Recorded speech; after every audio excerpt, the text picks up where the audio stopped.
Əl-Fələq, Sübh surəsi Məkkədə nazil olmuşdur. 5 ayədir. Bismillahirrahmanirrahim. Bağışlayan və mehriban Allahın adıyla. Qul a'udhu bi rabbil falaq. Ya Peyğəmbər, de, pənah aparıram sübhün Rəbbinə.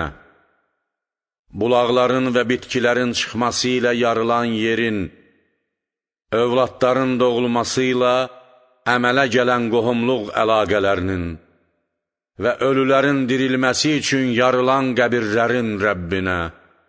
Min şerri ma xalaq.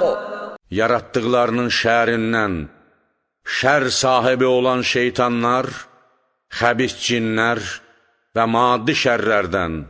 Və min şerri ghasiqin izə vaqab. Və zülmətə bürünməkdə olan qaranlıq gecənin şərindən və hücum edən hər hansı bir şər mövcudun şərrindən. Və min şerrin nəffəthəti fil uqad. Və düyünlərə üfürən cadugar qadınların şərindən. Və min şerri hasidin izə hasad. Və paxıllıq etdiyi zaman paxılın şərindən.